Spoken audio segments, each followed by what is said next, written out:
Harry, I know this might be a big question, but can you tell me if you think the hearts and minds of the fuel protesters has been salved, or is it possible that they will do the same thing, stopping roads and ports sometimes later in the year? I think there's a possibility of more protests for sure, because nobody knows how the price of petrol and diesel is going to go, because there's still a blockade of the Persian Gulf. The Straits of Hormuz are still closed. There's a ceasefire which seems to be very unsteady at the moment.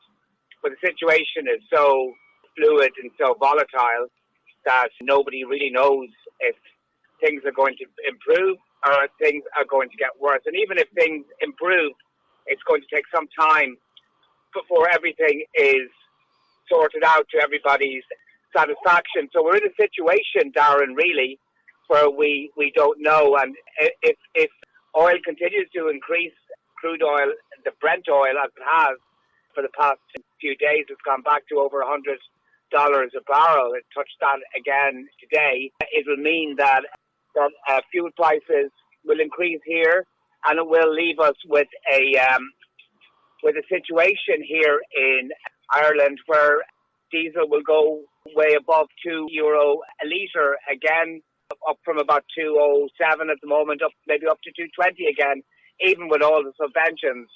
And I'm sure that we will see those blockades and those protesters out again. I think that there'll be, if they are out again, I think we'll have a very long period of disruption.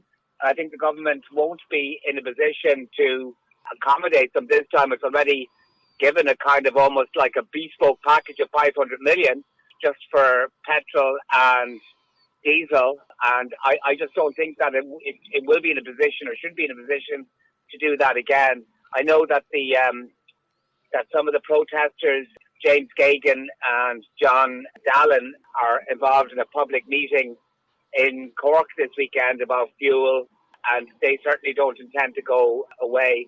So it really depends how Okay. if they can kind of continue that momentum, Darren. Okay, and it will be very tricky for the government in the second half of the year with holding the EU presidency. I don't know if you've spoken to them, Harry, but how would you assess the mood in the Fine Gael parliamentary party over the comments Leo Varadkar made on a podcast late last week about rural Ireland? Yeah, Leo Varadkar's comments were controversial. He took back most of them, but not all of them. He was basically saying that people in the city pay far more taxes, people in the country get a lot of subvention, especially in agriculture, and that the contribution of agriculture to the Irish economy is nothing like it was 50 years ago. Basically saying that successive governments have essentially accommodated farmers and rural people too much. That provokes very strong reaction from Fine Gael cities, especially rural ones. I think urban ones might have secretly agreed with some of the things the former Taoiseach said.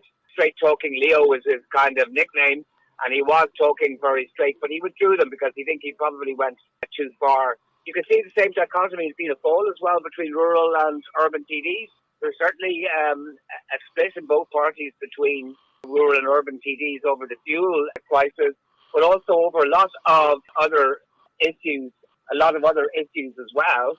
So I think that might be something that we will keep an eye on to see if we are beginning to see, rather than a right-left divide in parties, we're seeing a big divide emerging between TDs representing rural constituencies and those representing urban constituencies.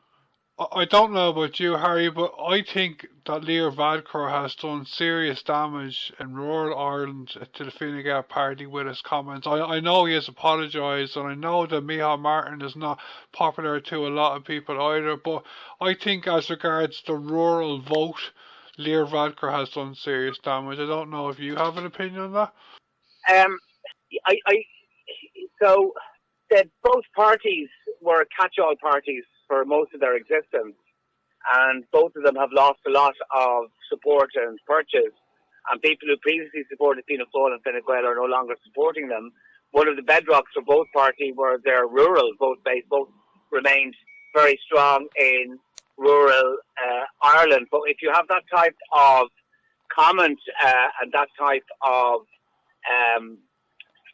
attitude to rural Ireland, it's easy to see other parties coming in and taking advantage of that. And we see the likes of Aintu and Independent Ireland. They were very strongly supporting the fuel protesters, most of them who came from rural backgrounds.